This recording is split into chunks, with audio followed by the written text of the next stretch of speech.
देखोगे तो हर मोड़ पे मिल जाएंगी लाशें, देखोगे तो हर मोड़ पे मिल जाएंगी लाशें, ढूंढोगे तो इस शहर में कातिल ना मिलेगा।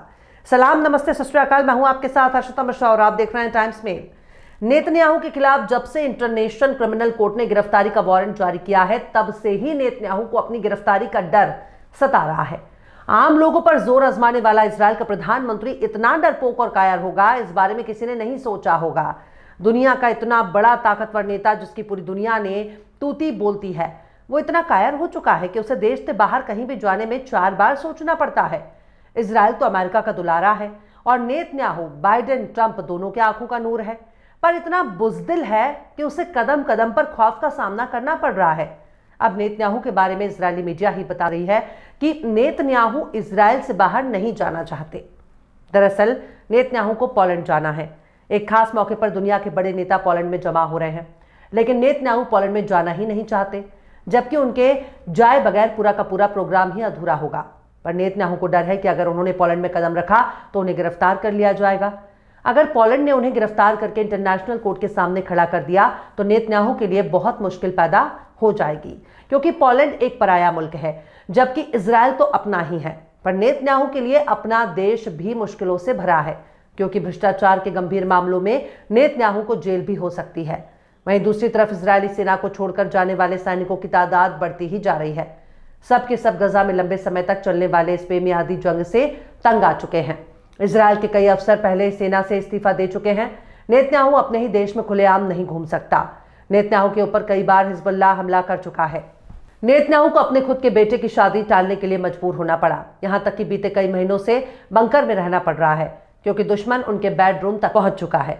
पर गिरफ्तारी के वारंट ने नेतन्याहू की रातों की नींद को हराम कर दिया। आखिर कैसे अपने ही करतूत से भाग रहे हैं नेतन्याहू? आखिर कैसे नेतन्याहू को सता रहा है गिरफ्तारी का खौफ? आखिर कैसे अपने ही देश में मजबूर होते जा रहे हैं नेतन्याहू?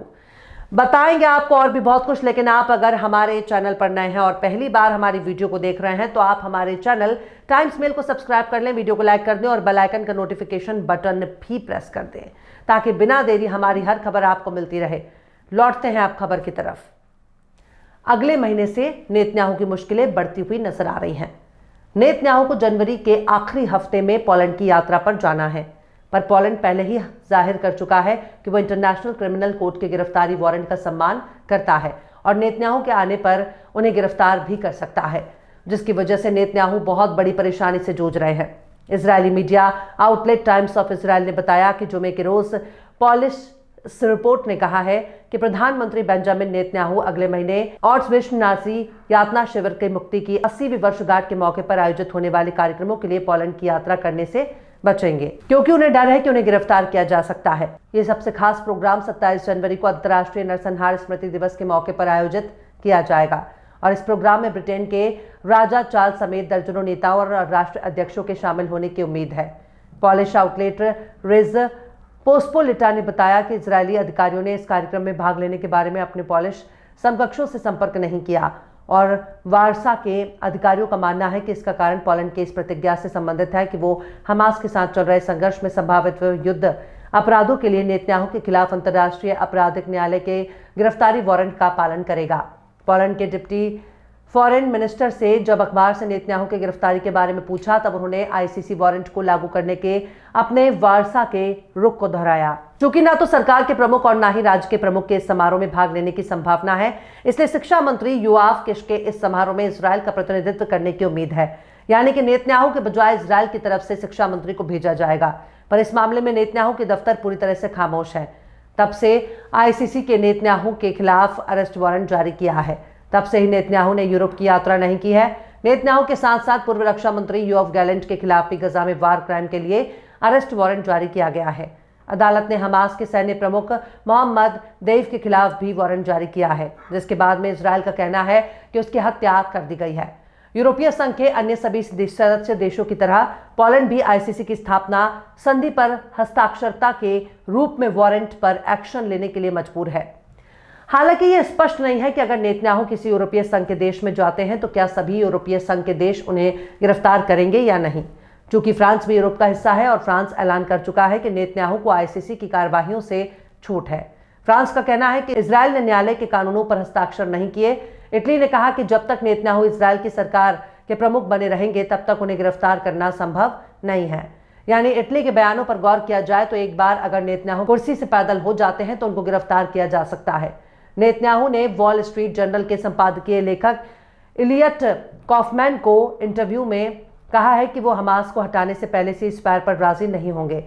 उन्होंने कहा कि हम उन्हें तेल अवीव से 30 मील दूर गजा में सत्ता में नहीं छोड़ेंगे। ऐसा नहीं होने जा रहा है। वॉल स्ट्रीट जर्नल के संपादकीय में कहा गया है कि इजरायली प्रधानमंत्री को लगता है कि अगर फिलिस्तीनी संगठन अभी भी बरकरार है तो ये समझौता पूरी तरह से नहीं होगा।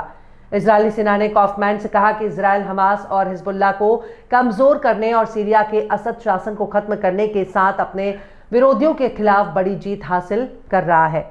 नेतन्याहू ने साक्षात्कार में यह भी दावा किया कि 7 अक्टूबर के कुछ ही दिनों बाद कुछ इजरायली सैन्य अधिकारियों ने हिजबुल्लाह पर और ज्यादा कार्रवाई करने का सुझाव दिया ताकि हमास को दक्षिण में बरकरार रखा जा सके, जिस पर प्रधानमंत्री ने असहमति जताई और कहा कि हम 2 मोर्चों पर युद्ध नहीं करना चाहिए, एक समय में एक बड़ा मोर्चा।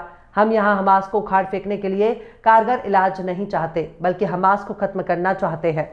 इसके बाद नेतन्याहू ने गजा के दक्षिण में फिलाडेल्फिया कॉरिडोर पर कंट्रोल के इजरायल के रुख का बचाव करते हुए कहा कि अगर आप दक्षिणी बंद इलाके को कंट्रोल नहीं करते तो हमास को खत्म करना ही काफी नहीं है। इसके बाद उन्होंने कहा कि अगर इजरायल रफा में एंट्री करता है तो अमेरिका हथियार रोक लेगा, जिसे नेतन्याहू ने लीगल मामला बताया और इस मामले में अमेरिकी राष्ट्रपति जो बाइडेन पर पड़ रहे दबाव की सराहना की। कॉफमैन के संपादकीय में कहा गया कि इजरायली नेता ने कहा राष्ट्रपति बनना आसान नहीं है, आइए इसका सामना करें। उनकी पार्टी में इन अतिवादी लोगों के साथ बाइडेन ने जो किया वो करना आसान नहीं था। खैर, नेतन्याहू पर 20 जनवरी से पहले ही सीज़फायर का दबाव है। उन्हें हर हाल में गजा की जंग को खत्म करना है क्योंकि डोनाल्ड ट्रंप जंग नहीं चाहता। खैर, नेतन्याहू को अभी गिरफ्तारी का डर सता रहा है। बहरहाल, चलते चलते आखिर में इकबाल अजीम ने भी क्या खूब फरमाया है, कातिल ने किस सफाई से धोई है आस्तीन। कातिल ने किस सफाई से धोई है आस्तीन, उसको खबर नहीं कि लहू बोलता भी है। फिलहाल इस खबर में बस इतना ही। इस खबर को आप हमारे साथी शम्स तबरेज़ की कलम से सुन रहे थे। आपको कैसा लगा कमेंट बॉक्स में आप जरूर बताइएगा। वीडियो पसंद आए तो लाइक करें। हमारे YouTube के वीडियो लिंक को फेसबुक, ट्विटर, व्हाट्सएप पर अपने रिश्तेदार, यार, दोस्तों को भी शेयर करें और बेबाक, निष्पक्ष, स्वतंत्र पत्रकारिता को सपोर्ट करने के लिए आप हमारे चैनल टाइम्स मेल को जरूर से सब्सक्राइब करें और हाँ, बेल आइकन की घंटी वाली बटन आप जरूर से दबा दें ताकि आपको हमारे आने वाले नए वीडियो की नोटिफिकेशन फौरन ही मिल जाए। फिर मिलता है किसी और वीडियो में एक नई खबर के साथ। हर्षिता मिश्रा को दीजिए इजाजत। जय हिंद। तो देख लिया आपने हमारे इस वीडियो को। हमें उम्मीद है कि आपने हमारे वीडियो को लाइक किया होगा और दूसरों को भी शेयर किया होगा। अगर अभी तक आपने हमारे चैनल टाइम्स मेल को सब्सक्राइब नहीं किया है तो जल्दी से सब्सक्राइब कर दें और बेल आइकन भी प्रेस कर दें।